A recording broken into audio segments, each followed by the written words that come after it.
Buenas tardes, bienvenidos nuevamente a su programa Ciencia y Realidad. El día de hoy invitamos a Fernando Celis Callejas. Él es asesor de la CENOC. La CENOC es la Coordinadora Nacional de Pequeños Productores de Café en México, y bueno, quien nos estará hablando sobre la dinámica del café y sobre todo lo que hay en torno a la vida de los cafetaleros. Pues bienvenido, Fernando Celis, una persona con larga trayectoria, toda una vida dedicado a estar asesorando los procesos organizativos cafeticultores y también la propia producción de café.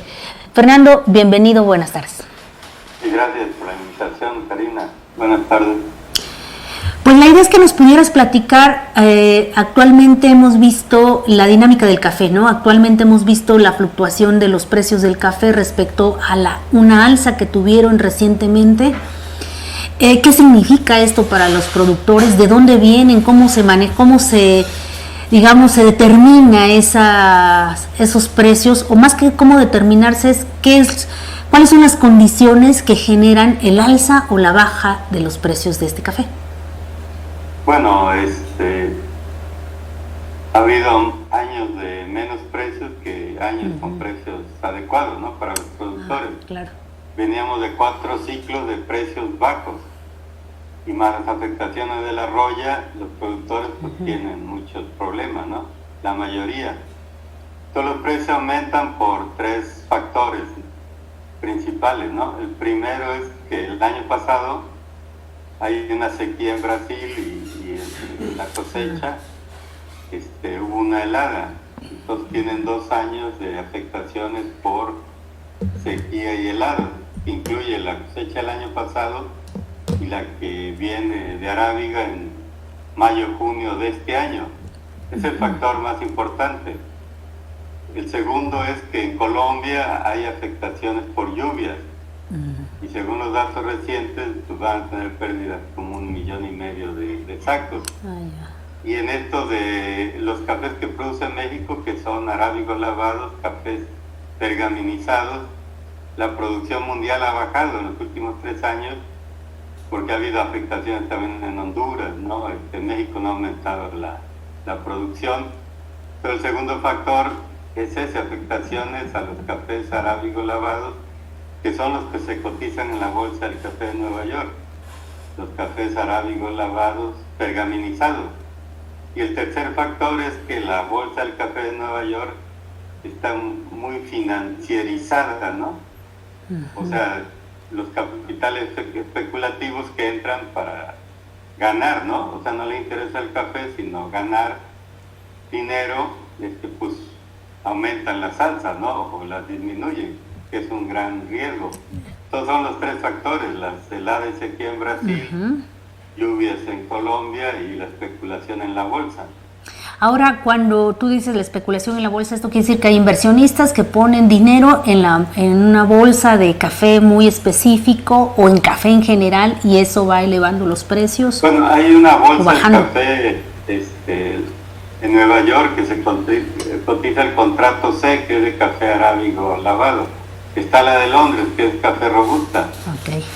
Entonces, como son las bolsas de otros productos, pues pueden entrar compradores que no les interesa el café, como decía. O sea, compran contratos, ¿no? Para ganar, ¿no? Entonces, cuando ven una perspectiva de alza, pues compran al alza, ¿no? Muchos contratos aumentan las operaciones y elevan los precios. Lo grave es que mientras más se eleven, pues más fuerte la caída posterior, ¿no? Claro, Y eso se ocurre en la cosecha, pues afecta a los productores, ¿no? Y a las organizaciones, ¿no? Porque entonces hay incertidumbre sobre los precios, como hay ahora, ¿no? O sea, mucha incertidumbre, ¿no? Pues tú estás muy cercano de hace muchos años, de casi toda una vida en las organizaciones cafetaleras, y que ellos, ahorita que mencionabas, ¿no? Ellos como que pierden la perspectiva en el momento, los cafeticultores en general, y más particularmente quizá los que están organizados, respecto a estos momentos de alza que son mínimos y son muy extraños.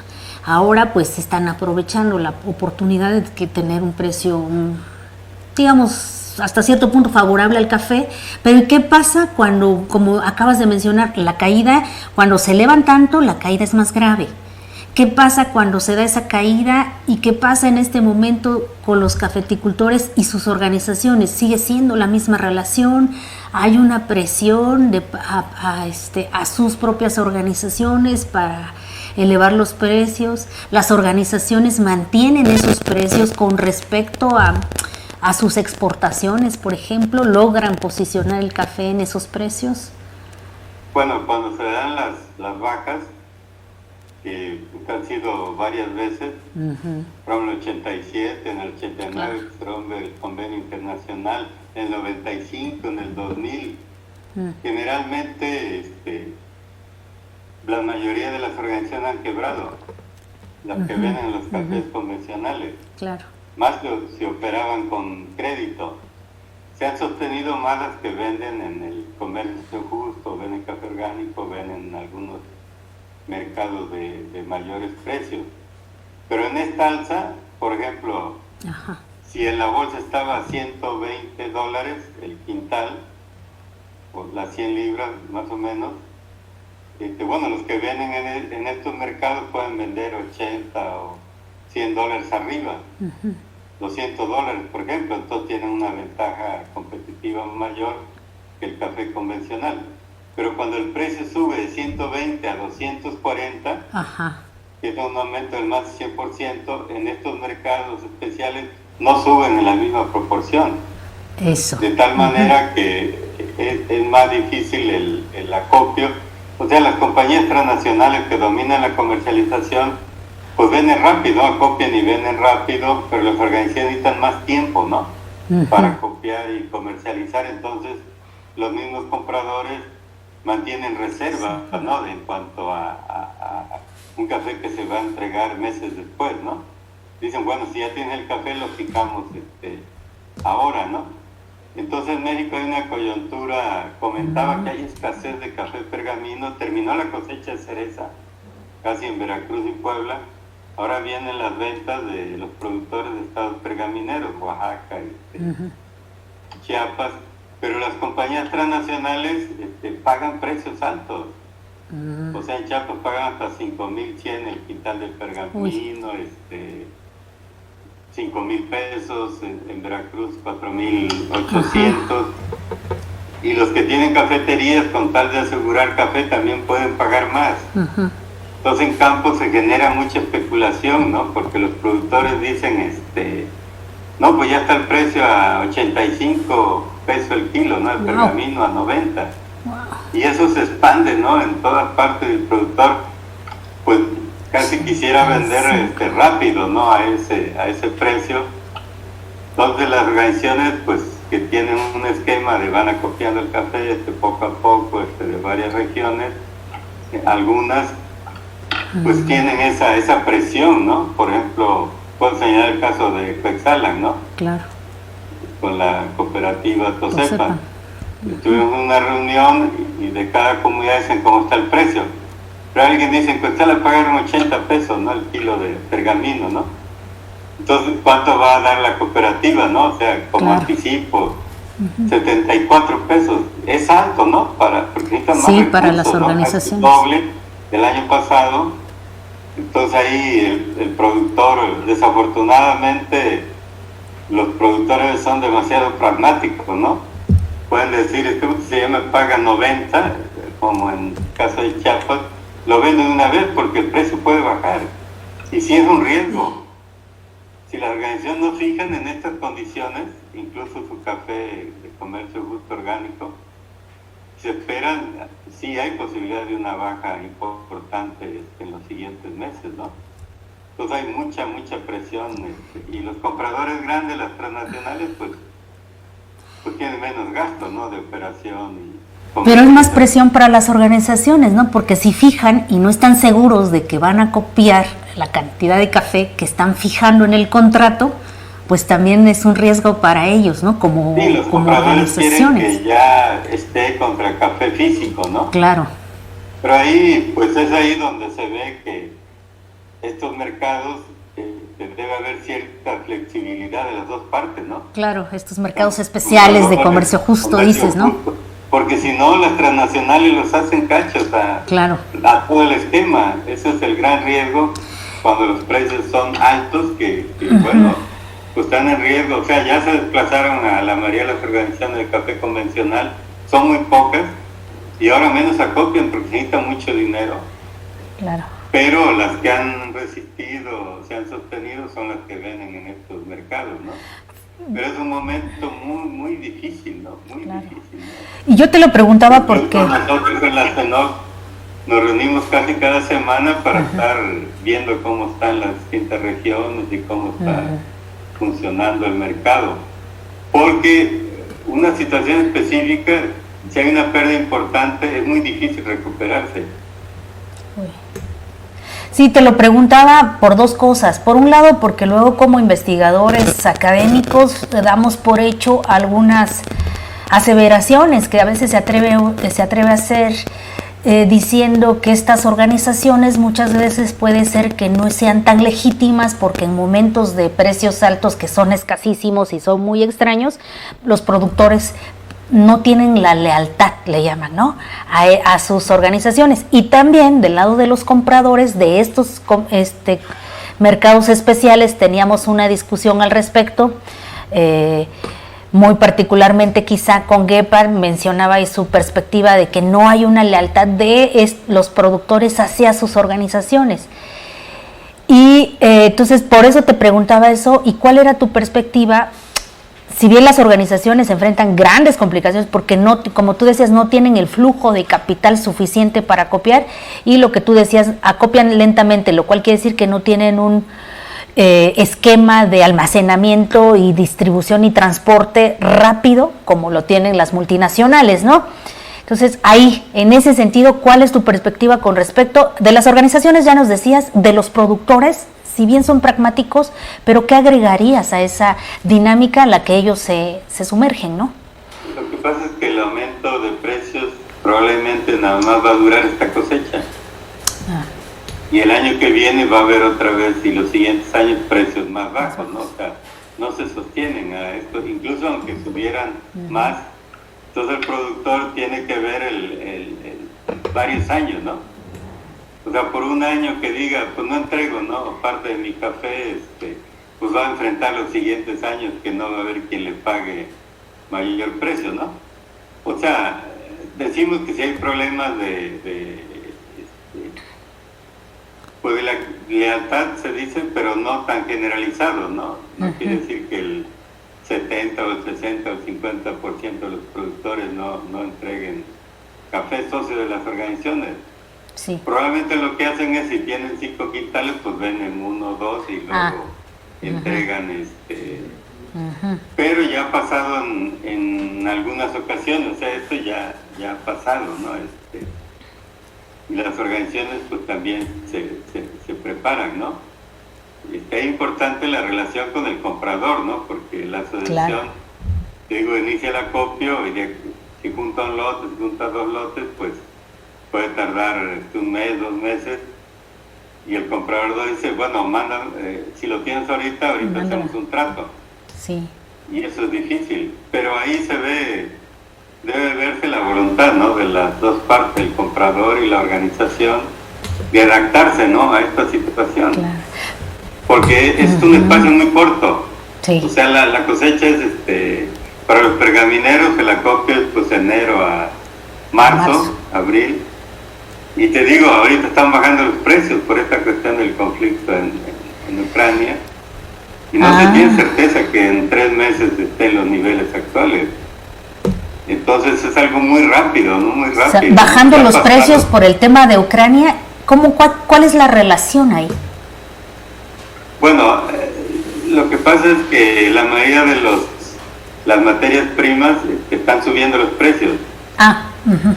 Petróleo, trigo, maíz. Sí. Pero el maíz está bajando, esta semana pasada, está bajando ahora, y probablemente tiene que ver con que viene la cosecha esta que decían de Brasil que iba a ser muy baja, no va a ser tan baja, ¿no?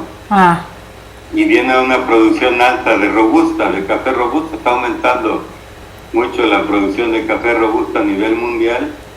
Entonces eso ya se ve como un atisbo de que puede haber una baja, ¿no? Porque la cosecha robusta en Brasil empieza en abril, la cosecha robusta en Brasil empieza en abril, ya muy cerca. Y Vietnam tiene una cosecha también alta. Entonces ahí es una cuestión de que el arábigo lavado, el pergamino mexicano, sí hay menos producción, pero el robusta hay mucha producción, viene mucha producción y el mercado baja, ¿no? Porque no se guía solo por el arábigo, ¿no? Aunque sea. Toma en cuenta lo del robusta. Y se está dando una baja, lo estamos viendo ahorita en la mañana porque hay que estar al pendiente, ¿no? O sea, está bajando el café cuando la mayoría de las materias primas están subiendo. Claro. Ahí, como comentas, prácticamente pareciera ser desde esta perspectiva, digamos, un tanto teórica que luego nosotros analizamos, es que las multinacionales al final sí ejercen dominio del manejo de los precios. O sea, porque ahora que hablas de los robustas especialmente son para cafés solubles, ¿no es cierto? Ajá. Y los cafés solubles están en manos básicamente de multinacionales. Sí, es que depende por país. Por ejemplo, Perú, las cooperativas tienen la tercera parte de la comercialización. Y las compañías nacionales la tercera parte y las transnacionales la tercera parte. Ya. Pero aquí en México tronaron casi la mayoría de los compradores nacionales. Y las organizaciones que comercializan cooperativas, pues es menor volumen, ¿no? Digamos, casi el 80% de la comercialización en México está manejada por compañías transnacionales y son las más grandes. O sea, California Neumann, Neumann, la alemana, es la mayor compradora a nivel mundial. Ansa Seco, la segunda compradora. Y luego Nestlé, que no compra directamente, pero financia intermediarios, es la mayor industrializadora. Entonces, las tres grandes compañías mundiales son las que dominan la comercialización en México. Entonces, también México condiciona más cómo funciona el mercado mexicano, estas grandes compañías. Y en el caso de ustedes, se pronunciaron de alguna manera y han estado comentando su pronunciamiento respecto a su postura con Nestlé en Veracruz, con la liofilizadora.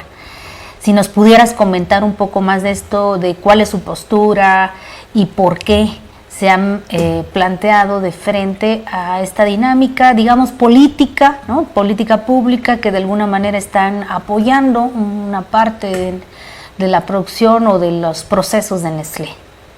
Bueno, la Nestlé, en base a que ha tenido muchos privilegios, ¿no? En México, pues decidieron montar aquí su mayor planta de producción de café soluble, varias plantas, porque quieren incursionar al mercado de Estados Unidos, con los mexicanos dicen, ¿no? Y en Centroamérica y otros países. Entonces están haciendo una inversión en Veracruz, una planta que ya está terminada, casi terminada, de $200 millones. Ya.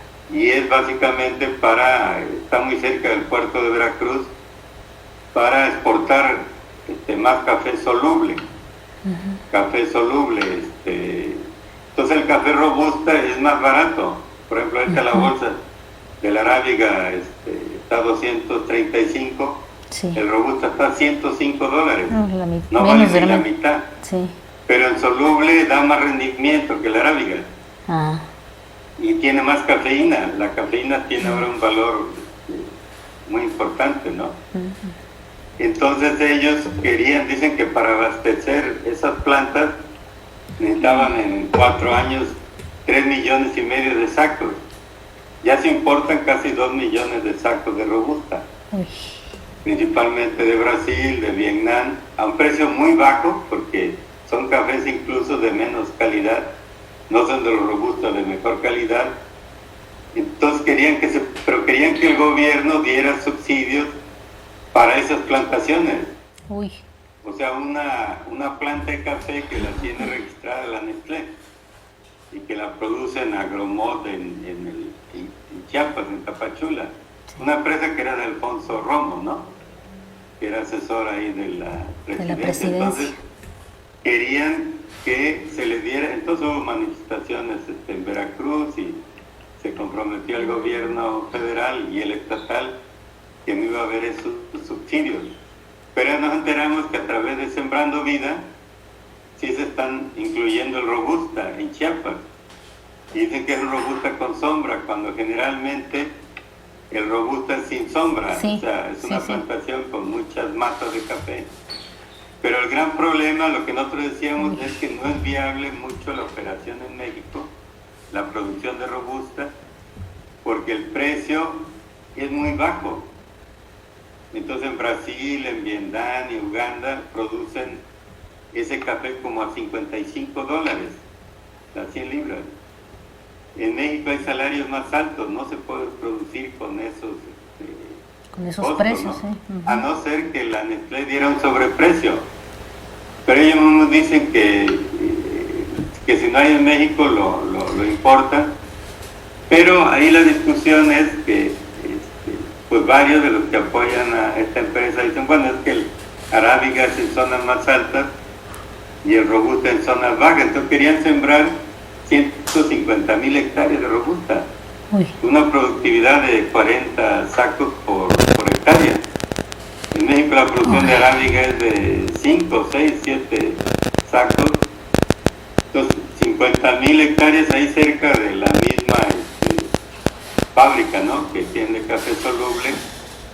Eso implicaría aumentar a casi 4 millones de sacos la producción de México, cuando el robusta está aumentando mucho.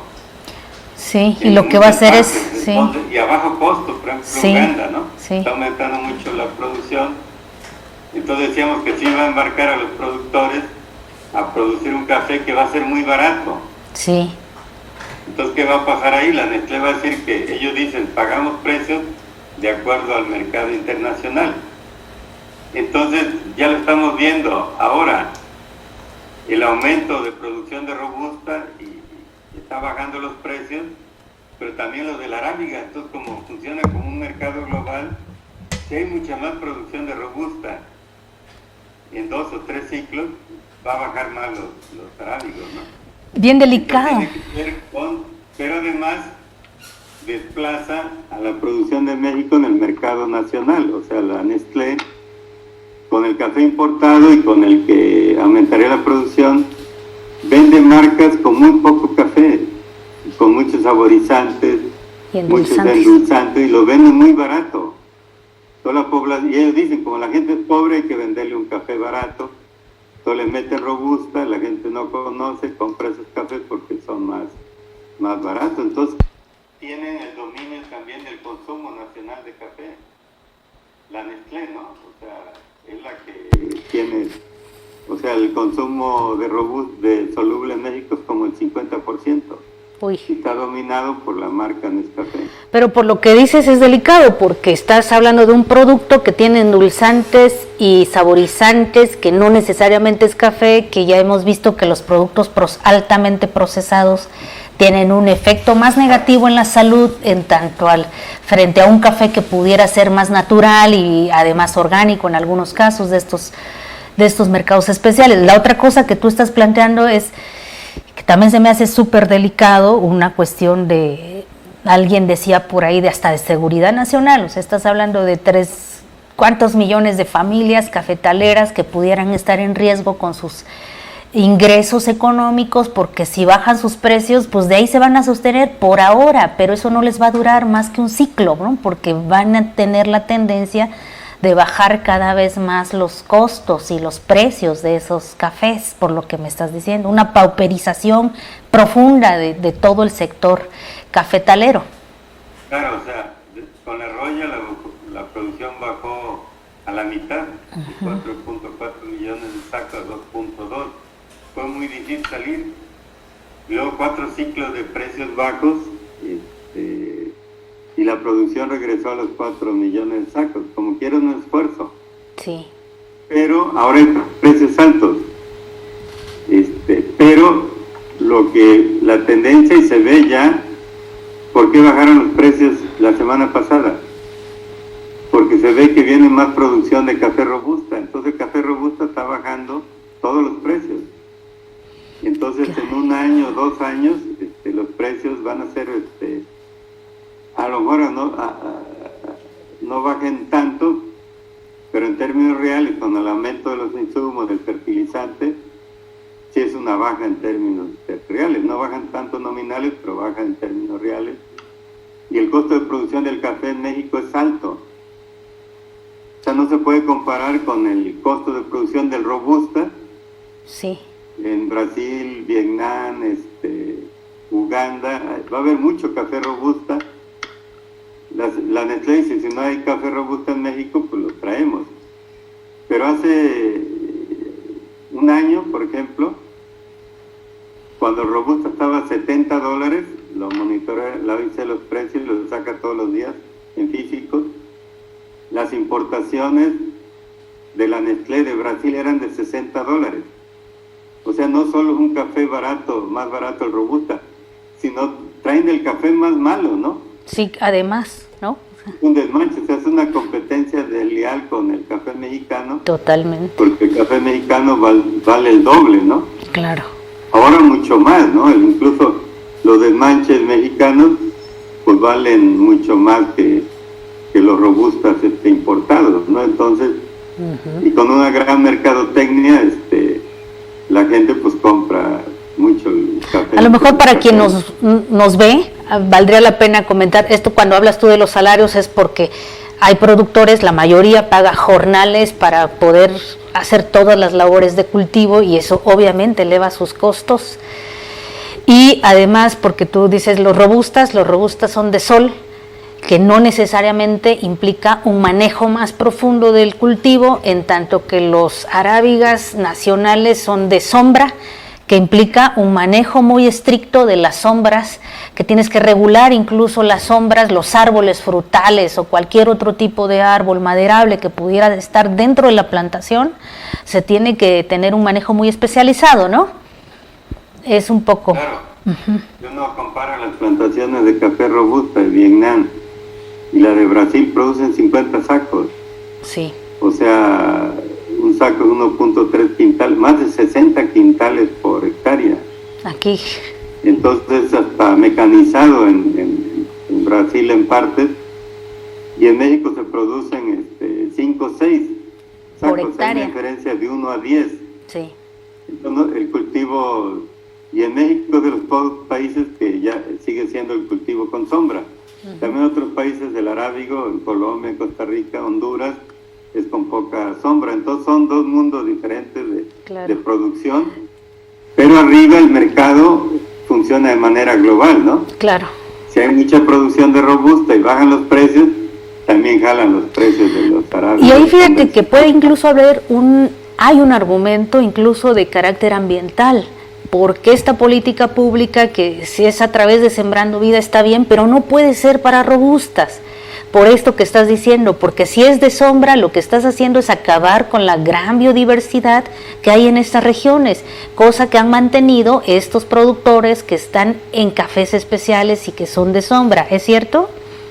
Bueno, lo que pasa es que en enero del 2019 hasta julio se hicieron 3 manifestaciones en Jalapa, que fueron de los demás estados, y hubo un compromiso de la SADER y Bienestar, de que no se iba a dar subsidios para la producción de robusta. Pero después hubo cambios, ¿no? En Bienestar y bueno, lo hemos dicho públicamente, en SADER hay funcionarios como Villalobos y otros, que son los que promueven la siembra de café robusta. Y pues para eso los metieron ahí, o sea, es una influencia de Alfonso Romo, ¿no? Y eso ha generado diferencias con el gobierno federal, porque pues se ha dicho de la presidencia que no se va a apoyar privilegios, ¿no?, de empresas. Claro. O los funcionarios no van a servir a las empresas. Pero la pregunta es, bueno, entonces, ¿por qué siguen ahí los apoyando funcionarios de SADER que impulsan, no solo en México, con Sembrando Vida en Honduras, ¿no? En Guatemala, que va a entrar, lo utilizan para sembrar robusta. Sí. Entonces, eso atenta contra la gran mayoría que producen arábiga. Pero ellos dicen, bueno, es que la empresa invierte mucho dinero y genera empleos. Y bueno, ya abrieron el Robusta en Sembrando Vida, pero dicen que es con sombra, cuando la única posibilidad es que claro, dicen que van a vender también en mercados de mayores precios y calidad, pero no va a suceder. No sabemos, no sabemos. Al final, el mayor comprador del Robusta mexicano pues, es la Nestlé, ¿no? Claro. Pues Fernando, siempre se nos agota el tiempo, pero contigo siempre hay mucho que hablar más del café.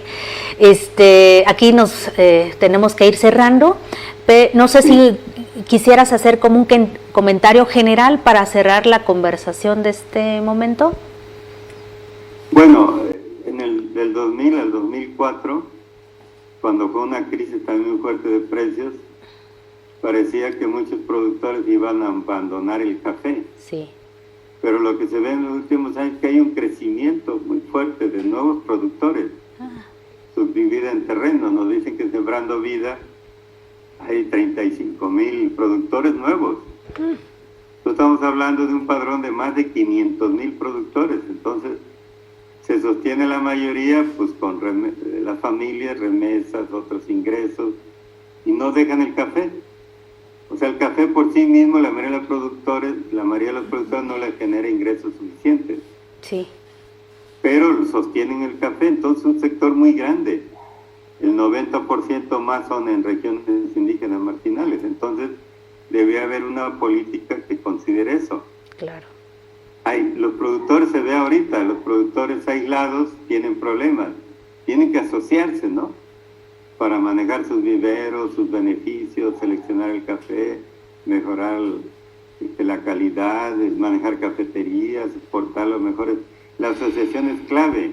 Sí. Desafortunadamente el programa de producción para el bienestar es sin asociación. Dice que tienen que ser los apoyos individuales. Sí. Que las organizaciones no funcionan. Ahí tenemos otro problema, que muchos productores también se desligan de las organizaciones por estos programas de políticas públicas, ¿no? Que no son correctos. Ahí tiene que reconsiderar el gobierno. Si no se apoya a las asociaciones, claro, no a cualquiera, bajo ciertas reglas, pues está contribuyendo a la desestructuración, sí. Mayores problemas en el sector cafetalero. Claro. Por eso debe haber políticas muy precisas, y si algo sabemos nosotros, la organización, es de eso. Claro.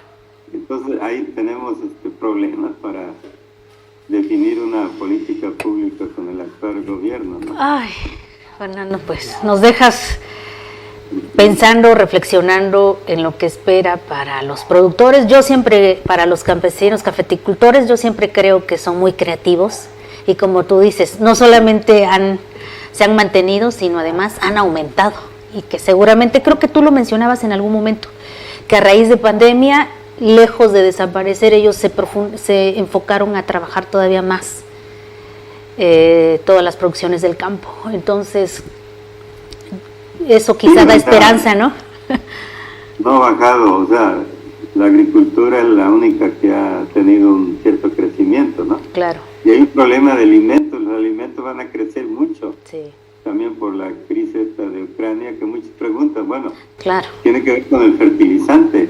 Ajá. Que se importan insumos, son de Rusia y de Ucrania, van a subir más los fertilizantes. Entonces, a revirar tiene que haber también un apoyo para producir en México fertilizantes.